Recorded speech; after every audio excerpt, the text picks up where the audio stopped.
Hello student, कैसे हैं आप लोग। आज शुरू करते हैं हम आज की टॉपिक जिसका नाम है मैग्नेटिज्म। बच्चों, हम पढ़ रहे थे कि magnetic effect of electric current. इसमें हमने पढ़ लिया था मैग्नेट क्या होता है, उसकी प्रॉपर्टी क्या होती है। हमने पढ़ा था कि मैग्नेटिक फील्ड क्या होता है, मैग्नेटिक फील्ड लाइंस क्या होती है। इस चैप्टर पे बेस हमने 2 पार्ट पढ़ चुके हैं। अब थर्ड पार्ट में हम पढ़ने के लिए हम अब पढ़ने वाले हैं अर्थ मैग्नेट। हम अब क्या पढ़ने वाले हैं? Earth magnet. ठीक है। तो क्या आपके मन में कभी ऐसा क्वेश्चन नहीं आया कि जब मैं एक मैग्नेट को सस्पेंड करता हूँ ऐसे बांध करके, ठीक है, धागे में बांध करके इसको सस्पेंड करता हूँ, तो ये नॉर्थ और साउथ ही क्यों जाता है? ठीक है, ऐसा आपके मतलब मन में विचार आया था? क्योंकि एक मैग्नेट नॉर्थ साउथ में जाके फिक्स हो जाता है, इस टाइप से फिक्स हो गया। ठीक, तो ये फिक्स हुआ, इसका क्या मतलब हुआ कि कोई ना कोई एक अलग मैग्नेट नीचे रहा होगा जो इसके नॉर्थ को अट्रैक्ट कर रहा है और इसका साउथ को अट्रैक्ट कर रहा है, तभी तो ऐसे रुका।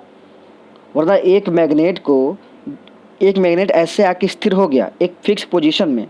हमने इसको सस्पेंड किया मैग्नेट को, वो मैग्नेट आकर के एक फिक्स पोजीशन में सस्पेंड क्यों हो जाता है?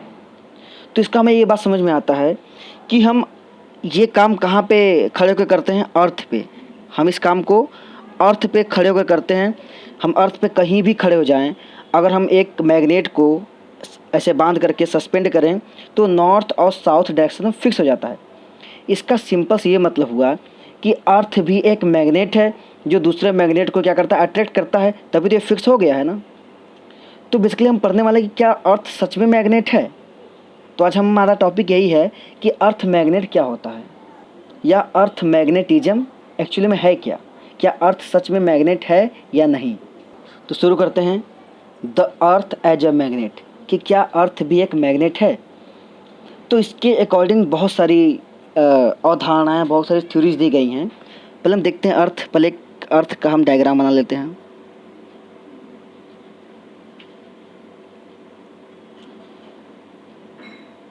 ठीक है, ये माना हमने क्या है? अर्थ है। ठीक, अब अर्थ यहाँ पे है तो अर्थ के क्या होते हैं? एक्सिस भी होते हैं। ये अर्थ का जियोग्राफिकल एक्सिस है, ठीक है, और ये अर्थ का इक्वेटर है। ठीक, आप इसको पढ़े होंगे सोशल साइंस में जब आपको ज्योमेट्री पढ़ाया जाता है। ये क्या है? अर्थ का इक्वेटर है और ये जियोग्राफिकल एक्सिस है। देखिए, हमने इस वाले पार्ट को लिखा है, अर्थ का ये जियोग्राफिकल एक्सिस है और ये अर्थ का क्या है? इक्वेटर। ठीक है, अब ऐसा ये माना जाता है कि जो अर्थ है, अर्थ के अंदर, ठीक है, अर्थ के अंदर एक बहुत बड़ा मैग्नेट है।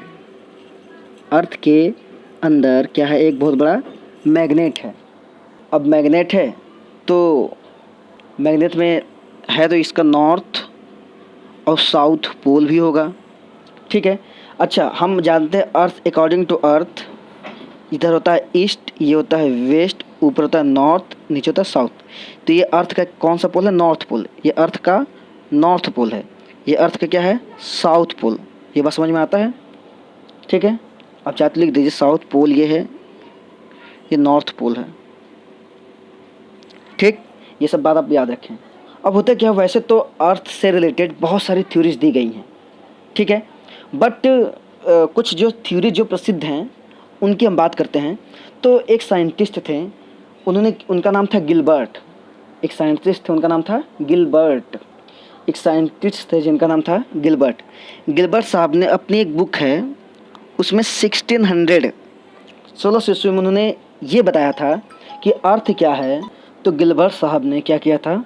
1600 ईस्वी में अपने किताब में ये बताया था कि जो अर्थ है ये अपने अंदर एक बहुत बड़ा मैग्नेट को रखी हुई है, और इसी मैग्नेट के कारण क्या होता है? ये पूरा अर्थ जो है मैग्नेटिज्म शो करता है। इसी मैग्नेट के कारण जो अर्थ है वो मैग्नेटिज्म शो करता है। अर्थ जो मैग्नेटिक प्रॉपर्टी शो करता है इसी मैग्नेट के कारण। ठीक है, तो जब हम कभी भी मैग्नेट को ऐसे सस्पेंड करते हैं तो मैग्नेट नॉर्थ और साउथ डायरेक्शन में फिक्स हो जाता है।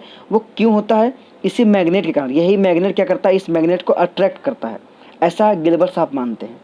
ठीक है, और उन्होंने ये भी बताया कि जिधर अर्थ का नॉर्थ पोल है उधर मैग्नेट का साउथ पोल है, ठीक है, और जिधर अर्थ का साउथ पोल है उधर मैग्नेट का नॉर्थ पोल है, ठीक है। और ये बात बिल्कुल सही है, ये हमेशा ये यूनिवर्सली ट्रूथ है कि जिधर अर्थ का नॉर्थ पोल है उधर मैग्नेट का साउथ पोल है, जो अर्थ का मैग्नेट है, ठीक है, और जिधर अर्थ का साउथ पोल है उधर अर्थ का नॉर्थ पोल है। और ये कुछ डिग्री इंक्लाइंड है, मीन्स इसके अर्थ के पोल से जो मैग्नेट का पोल है या मैग्नेट जो है वो समथिंग 11.5 डिग्री से लेके 15 डिग्री तक इंक्लाइंड है, ठीक है, ऐसा माना जाता है। बहुत बुक में 15 लिखा है, बहुत बुक में 17 लिखा है, बहुत बुक में 11.5 लिखा है, मीन्स 11 से लेके 15 के बीच में वेरी करता रहता है। तो ऐसा माना जाता है कि जो अर्थ का जो मैग्नेट है उसका साउथ पोल अर्थ के नॉर्थ पोल की तरफ है और उसका नॉर्थ पोल अर्थ के साउथ पोल की तरफ है, ठीक है। तो गिलबर्ट साहब ने ये बताया था कि अर्थ क्या की है, अपने अंदर एक बहुत बड़ा मैग्नेट रखी हुई है, जिसके कारण क्या होता है कि अर्थ मैग्नेटिज्म शो करता है। पर जब टाइम बीता तो लोगों ने इन्होंने ये बात जो इन्होंने थ्योरी दिया था, जब लोगों ने इस थ्योरी को पढ़ा तो उन्होंने निष्कर्ष निकाला कि चलो मान लिया कि अर्थ क्या है, अर्थ के अंदर एक बहुत बड़ा मैग्नेट है, ठीक, अर्थ के अंदर एक बहुत बड़ा मैग्नेट रखा है। पर हम जानते हैं कि अर्थ के अंदर क्या है, अर्थ के कोर में बहुत तगड़ा क्या है, टेम्परेचर है। अर्थ के कोर का टेम्परेचर बहुत ज़्यादा हाई है, ठीक है, क्योंकि अर्थ के कोर में क्या है, आग है, हम जानते हैं, ठीक है। तो टेम्परेचर अधिक होने के कारण वो मैग्नेट को उसकी मैग्नेटिक प्रॉपर्टी ख़त्म हो जानी चाहिए थी, क्योंकि हम जानते हैं, अभी हमने प्रॉपर्टी में पढ़ा था कि जब हम मैग्नेट को क्या करते हैं, इसको हीट करते हैं तो इसकी मैग्नेटिक प्रॉपर्टी ख़त्म हो जाती है। बात समझ में आता है। तो गिलबर्ट साहब का थ्योरी यहाँ पे गलत हो रहा था। उन्होंने कहा था कि अर्थ अपने अंदर एक मैग्नेट रखी हुई है, जिसके कारण से अर्थ क्या करता है, मैग्नेटिज्म शो करता है। पर जब लोगों ने ये बोला, जो साइंटिस्ट ने उसका स्टडी किया उनकी थ्योरी के बारे में, तो उन्होंने ये कहा कि अर्थ के मैग्नेट में तो बहुत ज़्यादा आग है, इसके कोर में, अर्थ के कोर में बहुत ज़्यादा आग है, और इतना ज़्यादा टेम्परेचर की वजह से अर्थ का मैग्नेटिज्म अब तक ख़त्म हो जाना चाहिए था।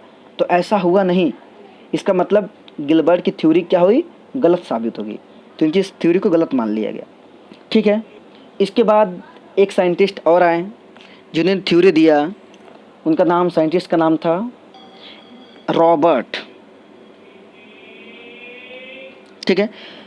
अब दूसरे साइंटिस्ट आए रॉबर्ट साहब का ये कहना था, तो रॉबर्ट साहब का ये कहना था सिंपली सा कि जो ये अर्थ है, ठीक है, अर्थ के अंदर, अर्थ के कोर में बहुत सारे मेटल्स हैं, बहुत सारे पार्टिकल्स हैं, ठीक है, बहुत सारे मेटल्स हैं और पार्टिकल्स हैं, जो क्या करते हैं, जब ये अर्थ अपने एक्सिस पे रोटेट करता है, जब ये अर्थ अपने एक्सिस पे रोटेट करता है, ठीक, तो अर्थ के अंदर जो पार्टिकल हैं या जो मेटल्स हैं वो भी क्या करते हैं, वो भी रोटेट करते हैं, वो भी रोटेट करते हैं। उनके रोटेशन के कारण, ठीक है, एक टाइप का चार्ज डेवलप होता है, ठीक है। और वो चार्ज कैसे मूव करता है, इस टाइप से, ऐसे, ठीक है। ऐसा किनका मानना था, रॉबर्ट साहब का, जिसका डायरेक्शन था नॉर्थ से साउथ की तरफ, ठीक है। तो उन्होंने, रॉबर्ट साहब ने बताया कि अर्थ के कोर में बहुत सारे मेटल पार्टिकल है, जब अर्थ रोटेट करती है अपने एक्सिस पे, ठीक है, तो जो उस पर पार्टिकल है वो भी रोटेट करते हैं, पर पार्टिकल डायरेक्शन कैसा होता है, नॉर्थ से साउथ, नॉर्थ से साउथ की तरफ होता है। और पार्टिकल चार्ज के फॉर्म में मूव करते हैं, और हम जानते हैं जब चार्ज मूव करता है तो इलेक्ट्रिसिटी, तो यहाँ पे इलेक्ट्रिक फील्ड जनरेट होता है, और यही इलेक्ट्रिसिटी क्या करता है, मैग्नेटिज्म जनरेट करता है या मैग्नेटिक फील्ड जनरेट करता है। बात समझ पा रहे हैं। तो रॉबर्ट साहब ने क्या बोला था कि अर्थ के कोर में या अर्थ के अंदर बहुत सारे मेटल है, बहुत सारे पार्टिकल हैं, जब अर्थ रोटेट करता है तो ये सब पार्टिकल भी रोटेट करते हैं, और पार्टिकल का डायरेक्शन कैसा होता है, नॉर्थ से साउथ की तरफ। जब पार्टिकल मूव करते हैं तो पार्टिकल मूव करने की वजह से चार्ज डेवलप हो जाता है, चार्ज मूव करने लगते हैं, और जब चार्ज मूव करते हैं तो इलेक्ट्रिसिटी जनरेट होता है, इलेक्ट्रिसिटी से इलेक्ट्रिक फील्ड जनरेट हो जाता है, और इलेक्ट्रिक फील्ड के कारण मैग्नेटिक फील्ड जनरेट हो जाता है, ठीक है। पर जब लोगों ने इनकी थ्योरी को भी स्टडी किया तो लोगों ने ये पाया कि अर्थ के रोटेशन से इतना मतलब मोशन नहीं आ जाएगा कि जो सारे मेटल्स और पार्टिकल हैं वो भी लगेंगे इतने तगड़े मूव करने कि जिससे इलेक्ट्रिक फील्ड जनरेट हो जाए। तो इनकी भी थ्योरी गलत मान ली गई। बात समझ में आ रहा है? ऐसे ही बहुत टाइम बीता तो एक साइंटिस्ट और आए, उनका नाम तो मुझे पता नहीं है, बट उनकी थ्योरी उन्होंने आए हो तो अपने हिसाब से थ्योरी दिया उन्होंने कहा, इन्हीं से मिलता जुलता उनका थ्योरी था कि जो अर्थ है, ठीक है, अर्थ के कोर में आयरन निकिल कोबाल्ट के बहुत सारे मेटल्स हैं, मेटल पीस हैं, ठीक है, जो करते क्या हैं कि हाई टेम्परेचर पे, जब क्योंकि अर्थ के कोर में क्या होता है, बहुत तगड़े टेम्परेचर होते हैं, बहुत ज़्यादा टेम्परेचर के कारण ये आयरन निकिल कोबाल्ट क्या करते हैं, मैग्नेटिज्म शो करने लगते हैं। मैग्नेटिज्म क्या करते हैं, शो करने लगते हैं। बात समझ पा रहे हैं? तो जो हमारे साइंटिस्ट जो थर्ड आए उन्होंने कहा कि अर्थ के कोर में आयरन निकिल कोबाल्ट जैसे ना जाने कितने सारे मेटल्स हैं, जो हाई टेम्परेचर पे जब इनको जब अंदर से कोर जब हीट करता है इनको, तो हीट की वजह से ये क्या करते हैं, मैग्नेटिज्म शो करते हैं, तो earth as a magnet behave करने लगता है। और इसी थ्योरी को अब तक स्वीकार कर लिया गया है और इसी थ्योरी को सत्य माना जाता है। ठीक है, बात समझ पाए आपको? तो हम चलते हैं फिर से अर्थ के पास। तो हमने अर्थ का जो फाइनल थ्योरी निकल के आया वो ये निकल के आया कि अर्थ के अंदर आयरन निकिल कोबाल्ट जैसे बहुत सारे मेटल्स हैं जो हीट के कारण मैग्नेटिज्म शो करते हैं। और जो अर्थ में मैग्नेट है, ठीक है, जो अर्थ में मैग्नेटिज्म शो करता है, जो अर्थ में मैग्नेट है, उसका साउथ पोल अर्थ के नॉर्थ पोल की तरफ है और उस मैग्नेट का नॉर्थ पोल अर्थ के साउथ पोल की तरफ है। अगर हम अर्थ का पोल बनाएं तो आप ऐसा बोल सकते हैं कि ये क्या है, मैग्नेट का पोल बनाए तो ये मैग्नेट का क्या है, मैग्नेटिक साउथ पोल। ठीक, मैग्नेटिक साउथ पोल। ये क्या है, मैग्नेटिक नॉर्थ पोल। ठीक है, तो हमने ये समझ में आ गया कि जो अर्थ में मैग्नेट है, जो अर्थ का मैग्नेट है, ठीक है, उसका साउथ पोल अर्थ के नॉर्थ पोल की तरफ है और उसका नॉर्थ पोल, मैग्नेट का नॉर्थ पोल अर्थ के पोल के साउथ पोल के तरफ है। ये बात समझ में आता है? तो हमको यहाँ से एक बात समझ में आ गया कि उल्टा रिलेशन है अर्थ के मैग्नेट में और जियोग्राफिकल पोल के बीच में। ठीक है, जिधर अर्थ के जियोग्राफिकल पोल का नॉर्थ है उधर अर्थ के मैग्नेट का साउथ है। ठीक है, ऐसे वाइस वर्सा। ठीक, क्लियर हुआ बात? बट जब हम मैग्नेट को सस्पेंड करते हैं या मैग्नेट कंपास रखते हैं, सपोज मैग्नेट को हमने सस्पेंड किया, तो जो मैग्नेट का नॉर्थ है, ठीक है, सपोज हमने मैग्नेट को सस्पेंड कर दिया, तो जो मैग्नेट का नॉर्थ है अर्थ का साउथ उसको अट्रैक्ट करेगा, क्योंकि मैग्नेट का अनलाइक पोल क्या करते हैं, अट्रैक्ट करते हैं। तो ये मैग्नेट का साउथ पोल है, अर्थ के मैग्नेट का साउथ पोल है, पर हम जो मैग्नेट सस्पेंड करते हैं या मैग्नेटिक कंपास लिए रहते हैं उसका नॉर्थ पोल अर्थ के मैग्नेट के साउथ पोल की तरफ होता है, तो ये मैग्नेट का नॉर्थ पोल है। फिर बात समझिएगा ध्यान से कि जब हम एक मैग्नेट लेते हैं जिसमें नॉर्थ पोल, देखिए हमने एन लिखा है, नॉर्थ पोल और साउथ पोल होता है। ठीक, जब उसको फ्रीली सस्पेंड करते हैं तो जो हम मैग्नेट सस्पेंड किए हैं उसका नॉर्थ पोल और अर्थ के मैग्नेट का साउथ पोल, क्योंकि अर्थ एक खुद मैग्नेट है तो मैग्नेट का जो अनलाइक पोल होते हैं वो क्या करते हैं, अट्रैक्ट करते हैं। तो अर्थ के साउथ पोल, अर्थ मैग्नेट के साउथ पोल की तरफ जो हम मैग्नेट सस्पेंड करते हैं उसका नॉर्थ पोल जाके मिल जाता है, ऐसे अट्रैक्ट हो जाता है कि साउथ तरफ नॉर्थ आ जाता है। ठीक, अगर इसको ऊपर रखें तो हम देखा कि जो हमने मैग्नेट सस्पेंड किया उसका नॉर्थ और अर्थ के पोल का, अर्थ के जियोग्राफिकल पोल का जो नॉर्थ है, ठीक है, वो क्या है, लगभग बराबर दिखाता है, तुमको डायरेक्शन सही दिखता है। बात समझ में आया? तुम्हें डायरेक्शन क्या करता है, सही दिखता है। मतलब एक्चुअल में अर्थ पे जिधर नॉर्थ होता है उधर हमारा मैग्नेट भी नॉर्थ दिखाता है। किसकी वजह से? क्योंकि अर्थ के अंदर जो मैग्नेट है उसका जो डायरेक्शन है वो उल्टा है। ठीक है, वो अर्थ के नॉर्थ की तरफ उस मैग्नेट का साउथ है, तो जिसके कारण से जब हम कोई मैग्नेट को सस्पेंड करते हैं, ठीक है, तो मैग्नेट का नॉर्थ पोल अर्थ के मैग्नेट का साउथ पोल अट्रैक्ट करता है, अट्रैक्ट कर लिया, तो अर्थ का नॉर्थ पोल और जो हमने सस्पेंड किया था मैग्नेट, इसका नॉर्थ पोल एक ही डायरेक्शन में दिखता है, तो हमें डायरेक्शन सही दिखता है। बात समझ में आया? अगर अर्थ का जो मैग्नेट है इसका नॉर्थ पोल इसके नॉर्थ की तरफ होता, ठीक है, तो हम जो मैग्नेट लटकाते हैं वो ऐसे रिवर्स हो जाता, तो अर्थ के साउथ की तरफ ये नॉर्थ हो जाता, तो हमें डायरेक्शन गलत दिखाता। बात समझ में आया? तो एक बात एकदम क्लियर कर लीजिए कि जो अर्थ के अंदर मैग्नेट होता है उसका साउथ पोल अर्थ के नॉर्थ पोल की तरफ होता है, उसका नॉर्थ पोल अर्थ के साउथ पोल की तरफ होता है। बट हम कोई मैग्नेट अगर सस्पेंड करते हैं, चाहे रेगिस्तान में हो चाहे हम समुद्र में हो, उसको सस्पेंड करते हैं तो वो जो डायरेक्शन शो करता है, ठीक है, वो सही शो करता है। सही मतलब जिधर अर्थ का नॉर्थ है उधर ये शो करता है। ऐसा क्यों करता है? क्योंकि अर्थ का मैग्नेट का उधर साउथ पोल है और जो हम सस्पेंड किए, जिस मैग्नेट को हमने सस्पेंड किया उसका नॉर्थ पोल है, तो साउथ नॉर्थ को अट्रैक्ट करता है। तो हमने जो मैग्नेट या मैग्नेटिक कंपास जो सस्पेंड किया तो उसका नॉर्थ और इसका अर्थ का नॉर्थ मिल जाता है, तो डायरेक्शन सही बताता है। बात क्लियर हुआ? बहुत आपने झलाया, हमको समझ में आ गया होगा आपको, ठीक है, तो समझ लीजिए अच्छे से। तो फाइनली हमने सीखा क्या कि अर्थ एक बहुत बड़ा मैग्नेट है, जिस मैग्नेट का साउथ पोल अर्थ के जियोग्राफिकल नॉर्थ पोल की तरफ है और अर्थ के मैग्नेट का नॉर्थ पोल अर्थ के जियोग्राफिकल साउथ पोल की तरफ है, ठीक है। बट हम जब कोई मैग्नेट को सस्पेंड करते हैं तो वो डायरेक्शन सही दिखाता है। सही क्यों दिखाता है? जिधर अर्थ का नॉर्थ होता है उधर ही मैग्नेट का भी नॉर्थ होता है जो हम सस्पेंड किए होते हैं। बात समझ में आया? जो हम सस्पेंड किए होते हैं, ठीक। ऐसा क्यों होता है? अर्थ मैग्नेट के कारण, ठीक है। क्लियर है बात? अब हम पढ़ते हैं, एक बहुत बड़े साइंटिस्ट थे जिन्होंने एक अलग टाइप का डिस्कवरी किया था, ठीक है। उसको बोलते हैं ऑर्सड एक्सपेरिमेंट। एक ऑर्सड नाम के साइंटिस्ट थे, उन्होंने एक एक्सपेरिमेंट किया था, तो मैं इसी वीडियो में कवर कर दे रहा हूँ उसको। तो हमारा नेक्स्ट टॉपिक है ऑर्सड एक्सपेरिमेंट। बेसिकली ऑर्सड का पूरा नाम था हैंस क्रिस्टियन, ठीक है, क्रिस्टियन ऑर्सड। देखो इसको बोलते हैं ऑर्स्टेड बोलते हैं, बहुत लोग अर्सड बोलते हैं, तो जैसा आप प्रोनाउंसिएट कर लें आपके ऊपर है, ठीक है। तो हम इसको बोलते हैं ऑर्सड, ठीक।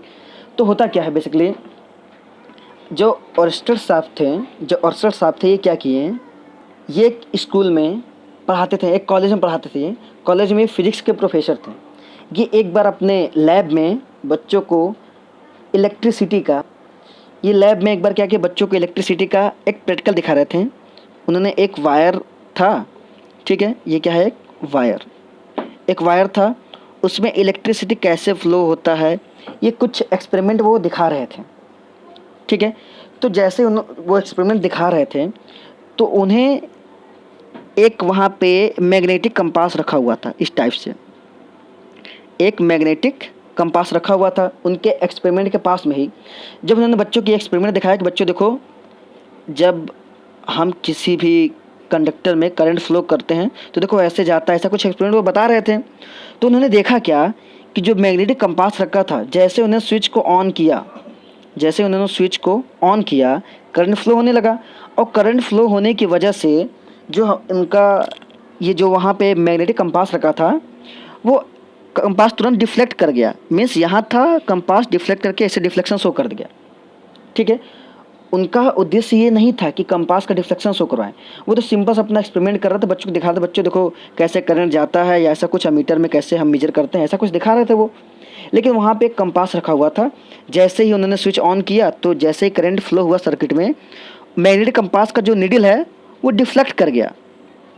तो उन्हें जैसे ही मैग्नेटिक कंपास का नीडल डिफ्लेक्ट किया तो उन्होंने, चूँकि वो एक बहुत बड़े टीचर तो थे, साइंटिस्ट तो थे ही उन्होंने, तो उनके दिमाग में तुरंत एक विचार आया कि करंट की फ्लो होने की वजह से ये मैग्नेटिक कंपास को डिफ्लेक्ट कर गया। तो इसी को उन्होंने देखा और इस चीज़ को ऑब्जर्व किया। तो वहाँ से उन्होंने देखा कि जब उन्होंने फिर ऐसा किया, जब स्विच को उन्होंने ऑफ़ कर दिया, जो उन्होंने स्विच को ऑफ़ किया तो डिफ्लेक्शन दोबारा अपने पोजीशन पे आ गया। पर जैसे स्विच को ऑन किया फिर मैग्नेटिक कंपास का डिफ्लेक्शन शो किया लिटिल। तो जितनी बार वो ऑन ऑफ कर रहे थे मैग्नेटिक कंपास डिफ्लेक्शन शो कर रहा था, ठीक। तो उन्हें एक बात समझ में आ गई कि कुछ न कुछ इलेक्ट्रिसिटी, और चूँकि अर्थ का जो नीडल होता है वो मैग्नेट का होता है, तो मैग्नेट में इलेक्ट्रिसिटी और मैग्नेट में कुछ न कुछ तो रिलेशन ज़रूर है, ठीक है। और इससे साहब ने ये पता कर लिया कि इलेक्ट्रिसिटी और मैग्नेट में कुछ न कुछ रिलेशन ज़रूर है।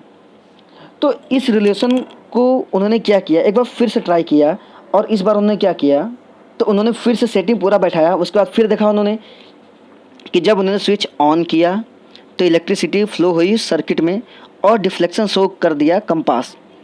तो उन्हें ये मिल गया कि इलेक्ट्रिसिटी और मैग्नेटिक मतलब मैग्नेट में कुछ रिलेशन होता है जिनका उन्होंने नाम दिया इलेक्ट्रोमैग्नेटिज्म। इलेक्ट्रिसिटी और मैग्नेट में कुछ न कुछ रिलेशन होता है जिनका उन्होंने नाम दिया इलेक्ट्रोमैग्नेटिज्म।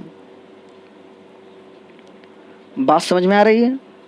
तो ओरेस्टेड साहब ने ये एक्सपेरिमेंट में देखा कि जब किसी वायर में करंट फ्लो होता है, ठीक, तो अगर हम उसके आसपास एक मैग्नेटिक कंपास ले जाएं तो उसका नीडल डिफ्लेक्ट करता है। अच्छा, उन्होंने एक तरीका यह उन्होंने एक दिमाग अपना और लगाया, उनके एक आइडिया और लगाया, उनके दिमाग की बत्ती जली। उन्होंने एक आइडिया और सोचा कि इलेक्ट्रिसिटी की वजह से ये मैग्नेट क्यों डिफ्लेक्ट हो रहा है। मैग्नेट तो तभी डिफ्लेक्ट होता है ना, सपोज यहाँ पे देखिए एक मैग्नेट है, इसका नॉर्थ पोल है, इसका नॉर्थ पोल है, ठीक है, इसका साउथ इधर साउथ, ये नॉर्थ नॉर्थ क्या करेंगे, रिपेल करेंगे, मतलब दूर जाएंगे, ठीक है। या फिर अगर यहाँ साउथ होता तो अट्रैक्ट करता, तो ये तो नॉर्थ साउथ कोई मैग्नेट दूसरे मैग्नेट को या तो रिपेल करता है या तो अट्रैक्ट करता है, ठीक है। ये तो आयरन के पीस होते हैं तब उसको अट्रैक्ट करेगा, पर ये वायर तो कॉपर का था, आयरन का तो है नहीं, तो ये जो मैग्नेटिक कंपास है ये क्यों डिफ्लेक्ट हुआ। न तो यहाँ पे आयरन था और न तो यहाँ पे मैग्नेट था। एक मैग्नेट दूसरे मैग्नेट को डिफ्लेक्ट कर सकता है, एक आयरन जो है मैग्नेटिक कंपास आयरन की तरफ अट्रैक्ट हो सकता है या आयरन मैग्नेट की तरफ अट्रैक्ट हो सकता है, बट यहाँ तो न तो मैग्नेट है न तो आयरन है, तो ये डिफ्लेक्शन हुआ क्यों। इनकी दिमाग की बत्ती जली तो उन्होंने ये निष्कर्ष निकाला, ठीक है, कि इलेक्ट्रिसिटी किसी भी वायर में अगर इलेक्ट्रिसिटी फ्लो कर रही है तो वो अपने आसपास के रीजन में मैग्नेटिक फील्ड जनरेट कर देती है। तो उस मैग्नेटिक फील्ड के कारण ही ये जो मैग्नेटिक कंपास का मैग्नेटिक नीडल था ये डिफ्लेक्ट हुआ, क्योंकि इलेक्ट्रिसिटी किसी भी वायर में फ्लो होती है तो मैग्नेटिक फील्ड जनरेट करती है। तो इसका मैग्नेट और इसके नीडल का मैग्नेट, ये दोनों मैग्नेट क्या हुए, या तो रिपल्सन किए होंगे या तो अट्रैक्शन किए होंगे, इसलिए ये नीडल है डिफ्लेक्ट हुआ। तो उन्होंने फाइनल निष्कर्ष ये निकाला ओरेस्टेड साहब ने, तो ओरेस्टेड साहब ने एक्सपेरिमेंट ये निकाला कि जब किसी भी वायर में इलेक्ट्रिसिटी को हम फ्लो करवाते हैं तो इलेक्ट्रिसिटी फ्लो होने के कारण उस इलेक्ट्रिसिटी मतलब फ्लो होने के कारण उस वायर में मैग्नेटिज्म जनरेट हो जाता है, ठीक है। तो इसी को बोलते हैं magnetic effect of electric current. इसे क्या बोलते हैं, magnetic effect of electric current. Basically मेरा चैप्टर ही यही था, बात समझे। जैसे किसी भी वायर में जब इलेक्ट्रॉन फ्लो होता रहता है तो वायर हीट हो जाता था, उसको क्या बोलते थे हम, heating effect of electric current, ठीक है। बिल्कुल ऐसे ही अगर किसी भी वायर में करंट फ्लो कर रहा है, इलेक्ट्रिसिटी फ्लो कर रहा है, तो उस इलेक्ट्रिसिटी फ्लो करने के कारण उस वायर के आसपास के रीजन में एक मैग्नेटिक फील्ड जनरेट हो जाता है। उसी मैग्नेटिक फील्ड को बोलते हैं magnetic effect of electric current. मतलब इलेक्ट्रिक करंट के फ्लो होने के कारण मैग्नेटिक फील्ड जनरेट हुआ, उसे क्या बोलते हैं, magnetic effect of electric current. तो बात समझ में आया, ओरेस्टेड का एक्सपेरिमेंट क्लियर हुआ बात। तो अगर हम एक और फिगर से समझें इसको, अगर हम बैटरी को ऐसे लगा दें, ठीक है, ये वायर है मेरा सिंपल सा, पॉजिटिव नेगेटिव ये बैटरी है, हमने ओपन किया, करंट आई गया यहाँ से, करंट आई यहाँ से आया, ठीक है। अब जैसे मैं मैग्नेटिक कंपास इस करंट के पास लाऊंगा तो इसका नीडल क्या करेगा, अगर पहले सपोज हमने स्विच ऑफ किया था, अगर एक स्विच लगा दें, स्विच को हमने ऑफ किया था, सपोज स्विच को हमने नहीं ऑन किया है, ठीक, स्विच अगर ऑफ है तो डिफ्लेक्शन शो नहीं कर रहा था। जैसे ही ओरेस्टेड साहब ने स्विच को ऑन किया, करंट फ्लो हुआ तो ये डिफ्लेक्शन शो कर दिया। ये जो कंपास है कि डिफ्लेक्शन शो गया, इसका नीडल डिफ्लेक्ट हो गया, ठीक है। तो उन्होंने ये निष्कर्ष निकाला कि जब कभी किसी भी सर्किट में करंट फ्लो होता है तो अपने आसपास के रीजन में मैग्नेटिक फील्ड जनरेट कर देता है, ठीक है, क्योंकि बिना मैग्नेटिक फील्ड जनरेट किए ये मैग्नेट अट्रैक्ट या रिपेल नहीं हो सकता था, ठीक। तो यही एक्सपेरिमेंट था ओरेस्टेड का, ठीक है, या ओर्सेड बोलते हैं हम लोग इसको। ओर्सेड का एक्सपेरिमेंट यही था, सिंपल सा एक्सपेरिमेंट। क्लियर है बात? तो आप समझ गए होंगे इसको लिखना वगैरह कुछ नहीं है, आप अपने लैंग्वेज में इसको लिख सकते हैं, बस एक्सपेरिमेंट जानना ज़रूरत है कि ओर्सेड साहब ने क्या एक्सपेरिमेंट किया था। तो उनका एक्सपेरिमेंट बस इतना ही था कि जब किसी वायर में इलेक्ट्रिक करंट फ्लो करता है तो अपने वो आसपास के रीजन में, वायर के आसपास के रीजन में क्या करता है, एक मैग्नेटिक फील्ड जनरेट करता है, जिसे बोलते हैं magnetic effect of electric current. जो मैग्नेटिक इफेक्ट हुआ किसका, इलेक्ट्रिक करंट का, बोलते हैं magnetic effect of electric current. ये उन्होंने 1820 में बताया था, 1820 में हैंस क्रिस्टियन ऑर्सेड ने ये एक्सपेरिमेंट बताया था कि किसी भी वायर से अगर इलेक्ट्रिक करंट फ्लो हो रहा है तो अपने आसपास के रीजन में मैग्नेटिक फील्ड जनरेट करता है, जिसको बोलते हैं इलेक्ट्रोमैग्नेटिज्म, ठीक, या उसको बोलते हैं magnetic effect of electric current. अच्छा, जब धीरे धीरे टाइम बीता तो लोगों को पता करना हुआ कि अच्छा ठीक है, मैंने मान लिया कि किसी वायर से अगर इलेक्ट्रिक करंट फ्लो हो रहा है तो उसके आसपास मैग्नेटिक फील्ड जनरेट होता है, तो उस मैग्नेटिक फील्ड का हम डायरेक्शन कैसे पता करेंगे कि किस डायरेक्शन में मैग्नेटिक फील्ड जनरेट हो रहा है। तो इसके लिए बेसिकली एम्पियर साहब ने एक लॉ दिया था जिसे हम बोलते हैं एम्पियर स्विमिंग रूल। क्या बोलते हैं उसको, एम्पियर स्विमिंग रूल। तो हम समझते हैं कि एम्पियर स्विमिंग रूल क्या होता है, तो हम पढ़ते हैं एम्पियर स्विमिंग लॉ। ये बेसिकली किस लिए हम पढ़ते हैं, हम इसलिए बस पढ़ते हैं इसमें कि किसी भी वायर से अगर इलेक्ट्रिक करंट फ्लो हो रहा है तो उसके जो आसपास के रीजन में मैग्नेटिक फील्ड जो जनरेट हो रहा है उसका डायरेक्शन क्या है। मैग्नेटिक फील्ड का डायरेक्शन पता करने के लिए हम बेसिकली क्या करते हैं, एम्पियर स्विमिंग रूल अप्लाई करते हैं। अब ये होता क्या है, क्योंकि नाम ही से मतलब समझ में आ रहा है कि एम्पियर ने एक स्विमिंग का रूल, स्विमिंग मतलब तैरना, तैरने का नियम, एम्पियर के तैरने का नियम, उन्होंने एक स्विमिंग का रूल दिया था। आप तैरना जानते हैं, बचपन में हम लोग क्या करते, तैरने के लिए पानी में जब कूदते थे तो हमारा एक हाथ इधर होता था ऐसे, एक हाथ इधर होता था और एक पैर इधर होता था, एक पैर इधर होता था, ऐसे तैरते थे हम। क्लियर बात। तो एम्पियर का स्विमिंग रूल भी इसी स्विमिंग के बेस पे है। उनका बस सिंपल से इतना कहना था, एकदम ध्यान समझिएगा, एक बार में समझ में आ जाएगा, ठीक है। एम्पियर का स्विमिंग रूल बस इतना सा है कि अगर ये आप हैं, आप समझिए कि आप यहाँ पे हैं, ठीक है, थोड़ा सा पैर भी बना देते हैं आपका, नहीं कहेंगे सर मेरा पैर कहाँ गया, ठीक है। तो एम्पियर का स्विमिंग रूल बस इतना बोलता है कि आप अपने आप को इस हिसाब से रखिए, ठीक, आप अपने आप को इस हिसाब से रखिए तैरने के लिए कि करंट जो है, जो इलेक्ट्रिक करंट है आपके पैर से होते हुए, जो इलेक्ट्रिक करंट है आपके पैर से होते हुए, ठीक है, ये आपका पैर है, यहाँ से होते हुए आपके सिर की तरफ प्रवेश करे, ठीक। आप अपने आप को इस टाइप से रखिए कि इलेक्ट्रिक करंट आपके पैर से होते हुए आपके सिर पे निकले, सिर की तरफ से निकले, ठीक है। तो जो आपका लेफ्ट हैंड साइड है यही क्या करेगा, मैग्नेटिक फील्ड का डायरेक्शन शो करेगा। बस सिंपल सा, क्या उनका सिंपल सा लॉजिक ये था कि अगर हम बोलें कि एम्पियर स्विमिंग रूल क्या है तो सिंपल सा उनका बस ये कहना था, उनका कहना ये था कि कंसीडर अ मैन, ठीक है, swimming along the direction of wire. आप ऐसा कैसे करें कि एक मैन है जो along the direction of wire, wire के डायरेक्शन में वो स्विमिंग कर रहा है, ठीक है। If the current enters his feet, जब करेंट इंटर करे उसके फीट से, टू लीव हिज हेड, और उसके हेड से लीव मतलब निकले, ठीक है।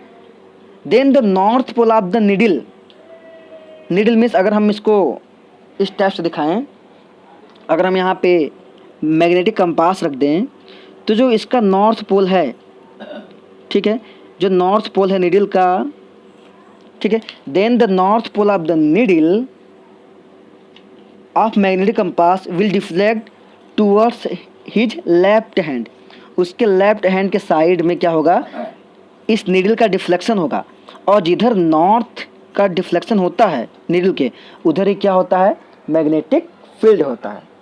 बात समझ में आ रहा है आपको बात, ठीक है। तो बहुत सिंपल सी बात है कि अगर कोई भी बंदा वो स्विम कर रहा है, वो इस टाइप से स्विमिंग करे कि अगर हम एक कंडक्टर ले लें, एक वायर ले लें, उस वायर को उसके स्विम के डायरेक्शन में इस टाइप से रखें कि करंट का जो डायरेक्शन है उसके पैर से सिर की तरफ करंट फ्लो हो रहा हो, तो जो उसका नॉर्थ, जो उसका लेफ्ट हैंड होगा वो मैग्नेट का डायरेक्शन शो करेगा, मैग्नेटिक फील्ड का डायरेक्शन शो करेगा। बस अगर हम कंपास वाइज देखें तो कंपास का जो नॉर्थ नीडल डिफ्लेक्ट होगा वो उस व्यक्ति के लेफ्ट हैंड की तरफ ही डिफ्लेक्ट होगा, ठीक। तो बस इतना सा है रूल किसका, एम्पियर स्विमिंग का। आप ये फिगर देख रहे होंगे, ये बच्चा तैर रहा है। देखिए कंडक्टर में करंट इसके पैर से सिर की तरफ जा रहा है, तो जो इसका लेफ्ट हैंड है, ये वाला हैंड जो लेफ्ट है, ठीक है। और अगर मैग्नेट के अनुसार देखें तो मैग्नेट का जो नॉर्थ पोल है वो उसके लेफ्ट हैंड की तरफ डिफ्लेक्ट होगा। इसका लेफ्ट हैंड देखिए, ये वाला लेफ्ट हैंड है, ये इसका हैंड क्या है, लेफ्ट हैंड है। इस लेफ्ट हैंड की तरफ इसका मैग्नेट का नॉर्थ पोल डिफ्लेक्ट हो जाएगा। तो मैग्नेटिक फील्ड का डायरेक्शन किधर होगा, उसके लेफ्ट हैंड की तरफ, जिधर मैग्नेट का नॉर्थ पोल जाएगा, ठीक है। तो सिंपल सी एक कंसीडर कर लीजिए, सिंपल से इसका एक्सपेरिमेंट है या सिंपल सा लॉ है किसका, एम्पियर का। तो हम इस लॉ को लिख लेते हैं, ठीक है। आप समझ गए ना, सिंपल से बस बात यही है कि कोई बंदा तैर रहा है, अगर करंट उसके पैर से सर की तरफ जाए तो जिधर उसका लेफ्ट हैंड होगा उधर ही मैग्नेटिक फील्ड का डायरेक्शन होगा, बस सिंपल सा। तो इस रूल को लिख लेते हैं, ठीक। अब इसको लिखिए, देखिए हमने रूल लिख दिया है। Consider a man swimming along the direction of wire. एक मैन को कंसीडर करो कि वो वायर के डायरेक्शन के अलोंग स्विम कर रहा है।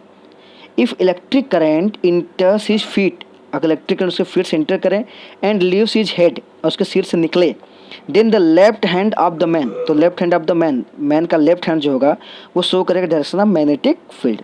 सिंपल सी बात है, ठीक है। बहुत लोगों को ये समझ में आ गया होगा, ठीक है। और एक साइंटिस्ट हमारे और थे, मैक्सवेल साहब, ठीक है। अच्छा, ये क्यों अप्लाई किया जाता है, वो इसलिए अप्लाई किया जाता है, किसी भी वायर में अगर इलेक्ट्रिक करंट फ्लो कर रहा है तो मैग्नेटिक फील्ड का डायरेक्शन किधर होगा, डायरेक्शन पता करने के लिए। और वायर में अगर करंट फ्लो करता है तो मैग्नेटिक फील्ड का डायरेक्शन पता करने के लिए एक और साइंटिस्ट थे जिनका नाम था मैक्सवेल, ठीक है। उन्होंने अपना राइट हैंड थंब रूल दिया था, ऐसे अंगूठा बना करके, राइट हैंड थंब रूल, ठीक। वो क्या था राइट हैंड थंब रूल, मैं बताता हूँ, समझाता हूँ आपको। तो हम सीखते हैं कि मैक्सवेल का राइट हैंड थंब रूल क्या है। तो मैक्सवेल साहब ने भी जैसे एम्पियर जी ने अपना लॉ दिया था कि अगर किसी भी वायर में करंट फ्लो करता है, अगर पैर से सिर की तरफ अगर करंट फ्लो करता है तो लेफ्ट हैंड मैग्नेटिक फील्ड का डायरेक्शन बताएगा, वैसे ही मैक्सवेल साहब ने भी इनसे थोड़ा सरल रूल बताया था। मैक्सवेल साहब ने क्या बताया था, राइट हैंड थंब रूल, कि सपोज ऐसे कोई वायर है, ठीक है, ऐसे कोई वायर है, इसमें करंट फ्लो कर रहा है, हमने मान लिया, चलो ठीक है, इसको मानते हैं positive negative. Current suppose flow कर रहा है, करंट पॉजिटिव से नेगेटिव जाता है, ये करंट फ्लो कर रहा है, ठीक है। तो किसी भी वायर में अगर करंट फ्लो करता है तो हम जानते हैं, ओरेस्टर साहब ने क्या बताया था, ऑर्सर ने ये बताया था कि किसी भी वायर से अगर करंट फ्लो करता है तो अपने आसपास मैग्नेटिक फील्ड जनरेट करता है, सही बात है। और उसका डायरेक्शन पता करने के लिए मैक्सवेल ने रूल ये दिया था कि आप क्या करिए, अपने राइट हैंड को जो थंब है वो इस टाइप से सेट करिए, ठीक, कि जिधर करंट का डायरेक्शन हो उधर आपके राइट हैंड का थंब हो। देखिए थंब का डायरेक्शन किधर है, करंट के डायरेक्शन की तरफ, ठीक है। तो जो आपकी कर्ल फिंगर है, जो आपकी मुड़ी हुई उंगलियां हैं, ठीक, जो आपकी मुड़ी हुई उंगलियां हैं, ये बताएंगी किसके डायरेक्शन, मैग्नेटिक फील्ड के डायरेक्शन। बस सिंपल से उन्होंने ये बताया था कि अपने राइट हैंड को ऐसे रखिए, देखिए यहाँ पे बना हुआ है, अब अपने राइट हैंड को ऐसे रखिए, ठीक है, राइट हैंड को ऐसे रखिए कि जिधर आपका थंब हो, थंब को करंट की डायरेक्शन में रखना है, जिस डायरेक्शन में करंट फ्लो हो रहा है उसी डायरेक्शन में आपका अंगूठा मतलब थंब होना चाहिए। और बाकी जो कर्ल फिंगर, जो बाकी मुड़ी हुई उंगलियां हैं, वही क्या शो करेंगी, डायरेक्शन ऑफ मैग्नेटिक फील्ड, ठीक। मतलब इसको ऐसे समझें, अगर हम इसको ऐसे समझें कि सपोज करंट इधर जा रहा है तो मेरा थंब किधर होगा, करंट की डायरेक्शन में, और मेरा कर्ल फिंगर कैसे होगा, ऐसे, ठीक है। तो जिधर मेरी कर्ल फिंगर होंगी, मुड़ी हुई उंगलियां होंगी, मैग्नेटिक फील्ड का डायरेक्शन उधर ही होगा, ठीक। तो मतलब मेरा अंगूठा इधर है इस साइड में, तो उंगली कैसे मुड़ी है, इस टाइप से, मतलब मैग्नेटिक फील्ड का डायरेक्शन कैसे है, ऐसे। देखिए मेरा उंगली इधर मुड़ा है ना, तो मैग्नेटिक फील्ड कैसे जा रही है, इस टाइप से, मतलब कि हम बोल सकते हैं एंटी क्लॉकवाइज। देखो ऐसे एंटी क्लॉकवाइज, बात समझ पा रहे हो, मैक्सवेल का एक्सपेरिमेंट समझे। मतलब अगर किसी भी वायर में करंट फ्लो हो रहा है, सपोज करंट ऊपर जा रहा है, तो आप अपने थंब को करंट की डायरेक्शन रखें, जो आपके पूरा कर्ल फिंगर है, ये देखो कर्ल, देखो कैसे मुड़ा है मेरा फिंगर इस टाइप से मुड़ा है, ऐसे कर्ल फिंगर जो है, ये अंगूठा है, अंगूठा को हमने कहाँ रखा, करंट के डायरेक्शन में रखा है, तो करंट ऊपर जा रहा है, अंगूठा ऊपर है, तो जो मेरी कर्ल फिंगर है ये क्या शो करती हैं, मैग्नेटिक फील्ड का डायरेक्शन। कर्ल फिंगर कैसे जा रहा है, देखो ऐसे जा रहा है, कर्ल फिंगर ऐसे जा रहा है, ठीक है, ऐसे ऐसे ऐसे, मीन्स मैग्नेटिक फील्ड का डायरेक्शन कैसे, ऐसे ऐसे मुड़ेंगी फिर ऐसे जाएंगी, ठीक है, इस टाइप से एंटी क्लॉकवाइज। ठीक, अगर यही करंट नीचे आ रहा होता, करंट नीचे आ रहा होता तो मेरा अंगूठा अब क्या हो जाता, नीचे, मेरा अंगूठा क्या हो जाता अब नीचे। अब मेरी उंगलियां कैसे रहती, देखो अगर मैं अपने राइट हैंड से सब देखना है, देखो मेरी राइट हैंड ये है और मैंने अंगूठा नीचे किया, देखो ये उंगली कैसे मुड़ा है, इस मतलब अंदर साइड में जा रहा है, मतलब कि अंगूठा है, अब मेरी उंगलियां कैसे जा रही हैं अंदर, मतलब ये पीछे का पार्ट दिखेगा, बस पीछे का पार्ट दिखेगा, मेरी उंगलियां बेसिकली अंदर इस टाइप से मुड़ी हैं, ये अंदर का पार्ट है, इस टाइप से ऐसे देख रहे हैं, देख पा रहे हैं आप, ऐसे रहेंगी।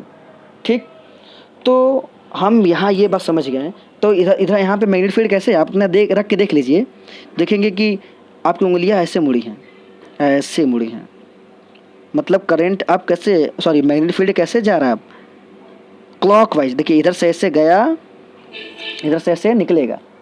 ठीक है, तो ये था राइट हैंड थंब रूल कि आप अपने हैंड को इस टाइप से रखिए कि अंगूठा जो आपका थंब है ये डायरेक्शन आप इलेक्ट्रिक करंट हो, जो आपकी कर्ल फिंगर हैं ये मैग्नेटिक फील्ड का डायरेक्शन दिखाती हैं कि मैग्नेटिक फील्ड किधर है। बात समझ में आया, तो इसको हम लोग लिखते हैं, जब करंट ऊपर जाएगा तो मैग्नेटिक फील्ड का डायरेक्शन एंटी क्लॉकवाइज है, जब करंट नीचे आएगा, अपने थंब को रखिएगा ऐसे, तो मैग्नेटिक फील्ड का डायरेक्शन क्लॉकवाइज हो जाएगा। आप खुद से अपना हैंड करके देख सकते हैं। तो बस इतना सा था राइट हैंड थंब रूल। देखिए ये क्लॉकवाइज एंटी क्लॉकवाइज जा रहा है, इसका हैंड देखिए एंटी क्लॉकवाइज जा रहा है। कर्ल फिंगर देखते हैं, अगर ये करंट ऊपर जा रहा तो, अगर करंट नीचे आता तो ये थंब नीचे हो जाता, उंगली उधर, मतलब एंटी, इसको क्लॉकवाइज होता था, इस टाइप से हो जाता। ठीक है, तो बात समझ गए। अब इन्हीं के एक्सपेरिमेंट को या इन्हीं के रूल को हम लिखते हैं, जैसे एम्पीरिक रूल लिखा था वैसे इनका रूल लिखते हैं। देखिए मैक्सवेल का राइट हैंड हमने क्या बताया आपको कि if a current carrying conductor is imagined to be held in the right hand, ऐसा हम इमेजिन करें कि जो करंट कैरिंग कंडक्टर हमारा राइट हैंड में है। ठीक है, the thumb point the direction of electric current, जो थंब है इलेक्ट्रिक करंट के डायरेक्शन का पॉइंट करेगा। देखिए यहाँ समझिए, तो जो हमारा कर्ल फिंगर है, जो हमारी मुड़ी हुई उंगलियाँ हैं, वो क्या करेंगी, डायरेक्शन ऑफ मैग्नेटिक फील्ड को शो करेंगी। बस सिंपल सा। तो अगर हम समराइज करें आज की क्लास को कि हमने आज सीखा क्या, ठीक, तो हमने आज ये सीखा कि अर्थ मैग्नेट क्या होता है, और रिसर्च साहब का एक्सपेरिमेंट क्या था। तो क्या एक्सपेरिमेंट था कि अगर किसी भी वायर में करंट फ्लो करता है तो अपने आसपास के रीजन में मैग्नेटिक फील्ड जनरेट करेगा। अब वो मैग्नेटिक फील्ड का डायरेक्शन किधर होगा, इसको पता करने के लिए दो साइंटिस्ट ने अपना लॉ दिया था। एक एम्पियर साहब ने स्विमिंग का लॉ दिया था और मैक्सवेल साहब ने राइट हैंड थंब रूल दिया था। क्या करने के लिए, किसी भी वायर में अगर करंट फ्लो कर रहा है तो जो मैग्नेटिक फील्ड जनरेट हो रहा है करंट फ्लो होने के कारण, उस मैग्नेटिक फील्ड का डायरेक्शन क्या होगा, उस डायरेक्शन को पता करने के लिए मैक्सवेल ने राइट हैंड थंब रूल दिया था और एम्पियर ने स्विमिंग रूल दिया था। Thank you, have a nice day. आप अच्छे से पढ़िए, आगे बढ़िए। ठीक, अगर आप, मेरा मेहनत थोड़ा सा भी अगर सफल हो जाएगा, अगर आपको थोड़ा सा भी समझ में आया तो ये मेरा मेहनत सफल हो जाएगा। ठीक है, thank you, have a nice day.